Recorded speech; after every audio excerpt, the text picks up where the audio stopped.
pagsasalo na katulad nito. Napakahalaga, hindi lamang para kay Ryan at kay Jasmine, kundi para po sa ating lahat na kumikilala sa kahalagahan ng kanilang pagsasama. Nawa po hanggang nating lahat na sila ay magtagumpay, hindi lamang bilang mga magulang o future na mga magulang, kundi maging patuloy na maging mabuting mga anak ng inyong mga magulang at maging mabuting mamamayan, hindi lamang po ng ating bayan, kundi ng bansang Pilipinas.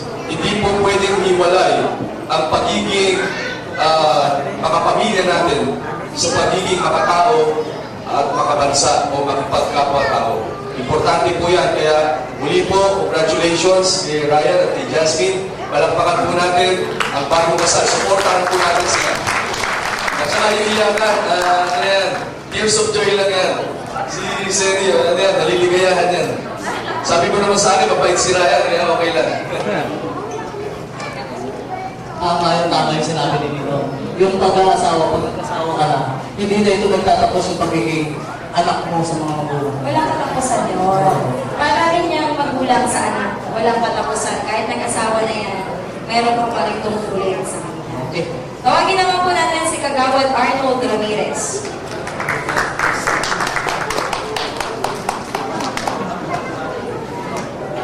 Isang magandang hapon po sa lahat.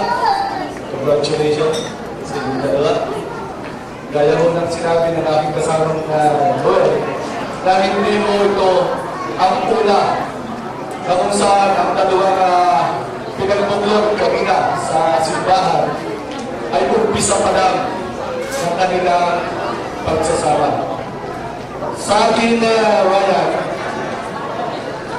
sana yung iyong pagiging binata ay dapat mong ihiwalay sa iyo sa ngayon. Ang status mo ay may isa ka na dapat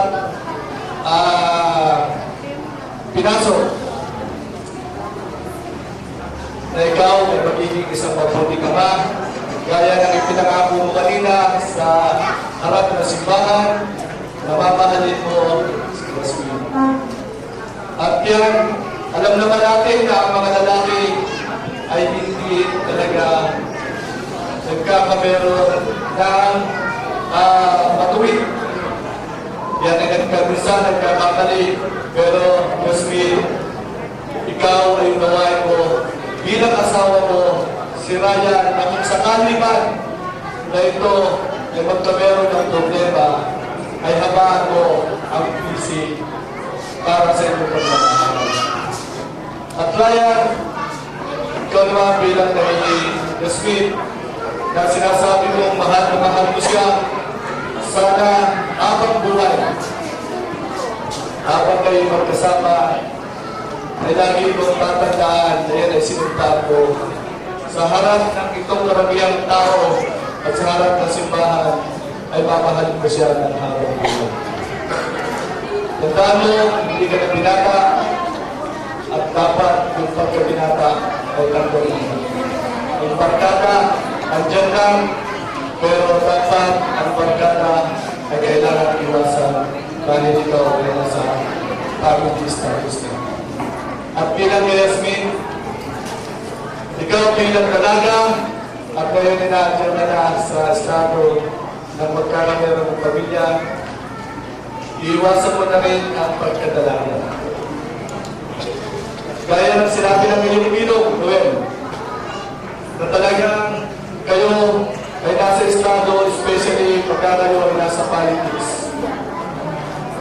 Lagi kayo nasa lansanan, pero mahalaga pa rin ang isang pamilya na dapat yung unahin kung sakasakali papasok ka sa politics. Lagi na nakita ko na isa kang future leader ng ating bayan. Pero, dapat mo unahin ang pamilya. Bagong lahat, ako po ay papasalamat sa inyo sa pagdala nyo sa isang kasalan sa ating dalawang isang bibig ngayong araw na rin. Congratulations. Maraming salamat po. Marami na kayong natanggap na payo. Ngayon sa ating Nina, isa na lang siguro tatawagin natin Nina. Kasi syempre, alam ko, lahat ng pinayo nila, ganun din ang sasabihin ng ating mga ninang. So ngayon, sa ating ninang, tawagin na natin si Ninang Elisa Amo. Sabi na.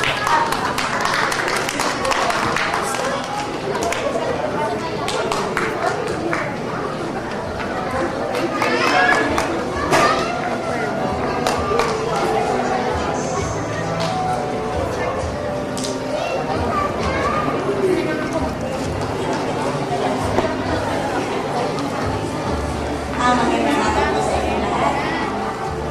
Yes. Ngayong papasok tayo sa pagbubuo ng isang pamilya. Ngayon sa ating nila. Sabi na nila lahat eh. Wala na ako masasabi pa nila.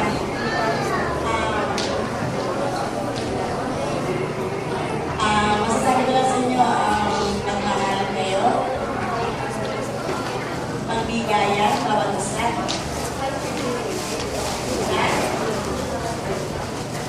Ano na lang magbibigay sa inyo? Meron kasing binigyan eh. O makikita nyo yung bibigay ko sa inyo.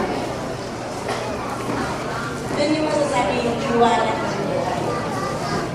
Liwanag ng pagbubuo ng pamilya. Sana, habang buhay, maganda ang inyong magsasama at buo ang inyong magsasama. Diba? At kung ano ang problema ninyo na dito kami mga hinaan ninyo na pwede nyo makita. Pwede kami makita sa inyo kung ano mang kung magkakaroon kayo ng problema, nandito lang.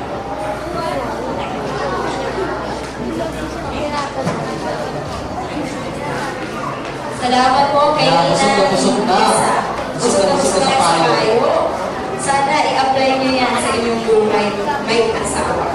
Siyempre kanina po sa simbahan, nandun katuwang natin ang ating mga magigiting, magaganda, cute na secondary sponsors. Bago tayo kumain, ipapakilala lang namin sa inyo ang mga ito.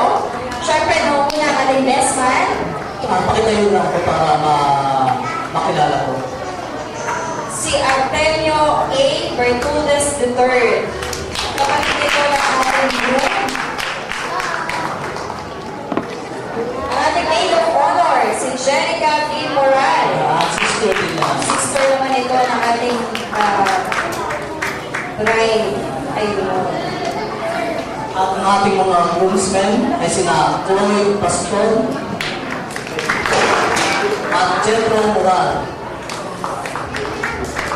Ang ating bridesmaids, si Cyril Talavera at Cristina Bertudez. Yun sila sa likod. Ating mga junior groomsmen naman ay sina Lorenzo Sabido at Yamato Kumalkay. Ang ating junior bridesmaids, si Mikey Borines at Chloe Suzette A. Abayon.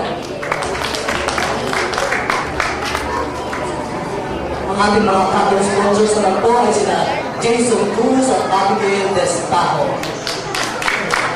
At ang ating veil sponsor, si Angelo Angeles at Jamaica P. Moral. Sa ating court, sina Justin Moral at Aubrey Solomon. At ang ating mga cute na mga bata, sa Bible bearer, syempre si Blessing Alexa G. Polas. Ang ating ring bearer, si Dan Albert Garcia. At ang ating coin bearer, si Ian Gabriel G. Lorenzo. Ang ating flower girls, Sasha Monet A. Abayon, Julia Isabel Ulan, Jessica Martinez, H. Bell Tamunan, Ariana Isabel G. Lorenzo, ayun, nasa kamay, Joyce Santos. at si Irene Borines. Habang ang ating little bride ay si Janina Dominique Apoplar. So bago po natin tuloy yung program na ito, siguro gutom na kayong lahat. So siguro kain muna po tayong lahat.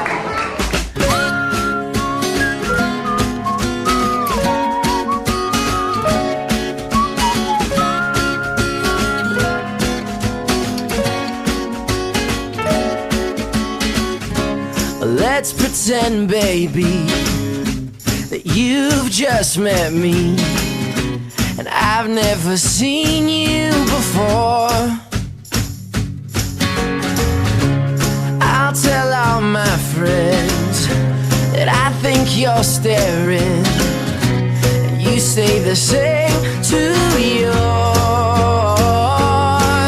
And oh, we'll dance around it all night, and then I'll follow you outside and try to open up my mouth and nothing comes out right. And I wanna fall in love with you again.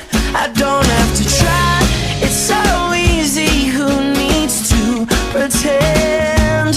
But because it's so funny, let's just think about it, honey. Let's just fall in love again. I'll call you in 3 days, not too soon, not too late, and I'll ask your roommate if you're home. Oh. You call me on Thursday, and we'll hang out all day and fall asleep on the phone. And oh, I hold your hand when we drive, and we'll lose track of all the time, and we'll tell everyone that we ain't never felt so alive. And I wanna fall in love with you again. I don't